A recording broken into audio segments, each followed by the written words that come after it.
Presiden pertama Republik Indonesia, Soekarno, bukan hanya dikenal sebagai pemimpin besar revolusi, tetapi juga sebagai sosok penuh karisma yang memikat banyak hati wanita. Selama hidupnya, Bung Karno memiliki 9 istri dengan cerita cinta dan perjuangan masing-masing. Berikut adalah kisah lengkap perjalanan cinta Bung Karno dari awal hingga akhir hayatnya, berdasarkan fakta dan data sejarah. Yang pertama, Ottari Tjokroaminoto. Bung Karno menikahi Ottari pada tahun 1921 saat usianya baru 20 tahun. Nah, ceritanya begini. Waktu itu Bung Karno tinggal di rumah Tjokroaminoto, guru sekaligus tokoh tarekat Islam yang sangat dihormatinya.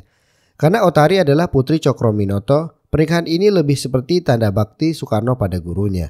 Tapi kalau soal cinta, Soekarno sendiri mengaku enggak ada rasa romantis dengan Ottari. Dalam beberapa catatan, Bung Karno lebih menganggap Ottari seperti adik kecilnya. Bisa dibilang pernikahan ini gak benar-benar berjalan, apalagi setelah Bung Karno pindah ke Bandung buat menjalani kuliahnya di ITB. Akhirnya mereka berpisah dengan cara baik-baik dan gak punya anak dari pernikahan ini. Yang kedua, Inggit Garnasi. Kalau soal cinta sejati yang pertama, Inggit Garnasi adalah jawabannya.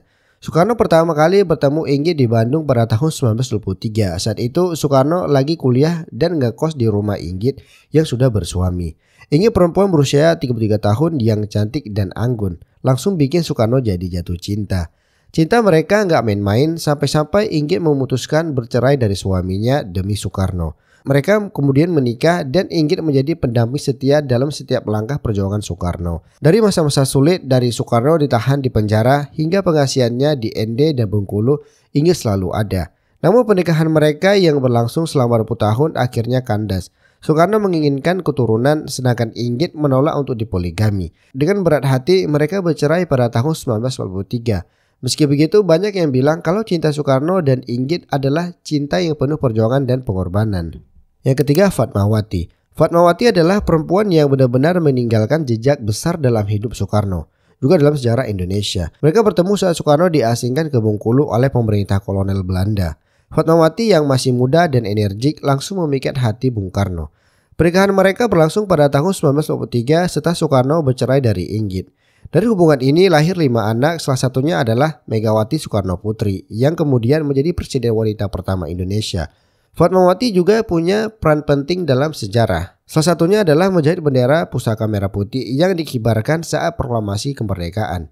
Namun rumah tangga mereka mulai goyah ketika Soekarno menikahi Hartini pada tahun 1954. Fatmawati yang menolak poligami memutuskan meninggalkan istana. Walaupun begitu, Fatmawati tetap diakui sebagai ibu negara hingga Soekarno lengser.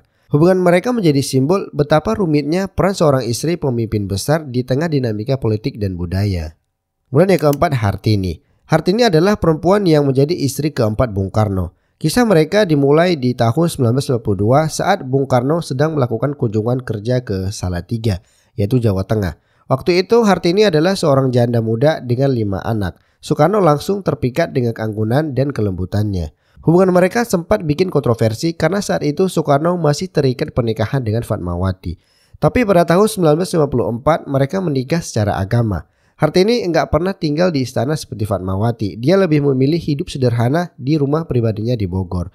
Sebagai istri, Hartini dikenal sangat sabar dan penuh perhatian. Dia sering menemani Soekarno saat sedang sakit atau stres karena tekanan politik. Bahkan Hartini juga menjadi tempat curhat Soekarno soal banyak hal. Hubungan mereka tetap harmonis sampai akhir hayat Bung Karno. Meskipun Hartini harus menerima bahwa dirinya bukan satu-satunya istri Soekarno. Yang kelima, Ratna Sari Dewi. Ratna Sari Dewi yang nama aslinya Naoko Nemoto adalah seorang perempuan Jepang yang menjadi istri kelima Soekarno. Mereka bertemu di Tokyo pada tahun 1999 ketika Dewi masih berusia 19 tahun dan bekerja sebagai entrepreneur di sebuah klub malam. Soekarno yang saat itu sudah berusia 58 tahun langsung jatuh cinta pada kecantikan dan kecerdasan Dewi. Mereka menikah setahun kemudian dan Dewi diberi nama Ratna Sari Dewi oleh Soekarno. Dewi dikenal sebagai sosok yang glamor dan sering mendampingi Soekarno dalam acara-acara internasional. Meskipun banyak pihak meragukan cinta mereka, Dewi selalu setia kepada Bung Karno, bahkan setelah beliau lengser dari kursi presiden. Setelah Soekarno meninggal, Dewi pindah ke Paris dan menjalani hidup sebagai sosialita. Ia juga menulis beberapa buku tentang kehidupan bersama Soekarno. Salah satunya adalah berjudul Madam Dewi. Hingga kini nama Ratna Sari Dewi tetap menjadi salah satu simbol keanggunan dan karisma Soekarno. Yang keenam, Haryati. Haryati adalah salah satu istri Soekarno yang jarang disorot. Dia adalah seorang penari istana yang memikat hati Bung Karno dengan kecantikannya. Mereka menikah pada tahun 1963 saat Haryati masih berusia 23 tahun. Awalnya pernikahan ini terlihat seperti hubungan romantis biasa, tapi ternyata nggak berjalan mulus. Haryati merasa kesepian karena Soekarno terlalu sibuk dengan urusan politik dan istri-istrinya yang lain. Konflik pun mulai muncul dan akhirnya mereka berpisah setelah 2 tahun menikah. Haryati sendiri kemudian memilih menjauh dari sorotan publik. Meskipun hanya sebentar menjadi bagian dari kehidupan Soekarno, kisahnya tetap menambah warna dalam perjalanan hidup sang proklamator. Yang ketujuh, Yurike Sanger. Yurike Sanger adalah salah satu istri Bung Karno yang usianya terpaut sangat jauh dengannya. Mereka bertemu di tahun 1964 ketika Yurike masih berusia 19 tahun dan masih duduk di bangku SMA. Yurike adalah seorang anggota Barisan Pemuda Rakyat yang sering tampil dalam acara-acara kenegaraan. Kisah cinta mereka dimulai ketika Bung Karno mengagumi semangat muda Yurike yang dianggapnya polos dan lugu. Tak lama setelah itu mereka menikah secara agama, namun pernikahan ini nggak berjalan lama karena situasi politik di Indonesia yang makin kacau. Setelah Soekarno jatuh dari kekuasaan, Yurike memutuskan untuk meninggalkan kehidupan sebagai istri seorang mantan presiden. Ia menikah lagi dan menjalani kehidupan yang lebih tenang. Namun Yurike tetap menjaga kenangan manisnya bersama Bung Karno, dan dia dikenal sebagai sosok yang menghormati sang proklamator hingga akhir hayatnya. Yang kedelapan, Heldi Jafar. Heldi Jafar adalah istri termuda Bung Karno. Mereka menikah pada tahun 1966 ketika Heldi baru berusia 18 tahun. Heldi adalah seorang gadis asal Kalimantan Timur yang dikenal karena kecantikannya. Bung Karno pertama kali bertemu Heldi di sebuah acara kenegaraan dan tak butuh waktu lama bagi Soekarno untuk jatuh hati. Namun pernikahan ini terjadi di saat Soekarno sedang mengalami masa-masa sulit dan tekanan dari rezim baru di bawah Soeharto semakin besar. Heldi harus menghadapi situasi yang sangat berat karena pernikahannya sering dikritik oleh banyak pihak. Akhirnya pernikahan mereka hanya bertahan selama 2 tahun. Setelah berpisah dari Bung Karno, Heldi melanjutkan hidupnya di Kalimantan dan memilih untuk tidak terlalu terlibat dalam sorotan media. Meski begitu, Heldi tetap menghormati Soekarno sebagai sosok yang berperan besar dalam hidupnya. Kartini Manopo adalah salah satu istri Bung Karno yang dikenal sebagai pramugari Garuda Indonesia. Mereka bertemu di dalam pesawat ketika Bung Karno sedang melakukan perjalanan dinas. Kartini yang saat itu menjadi pramugari langsung menarik perhatian Soekarno karena kecantikan dan pembawaannya yang anggun. Mereka menikah pada tahun 1959 dan Kartini dikenal sebagai istri yang cukup setia.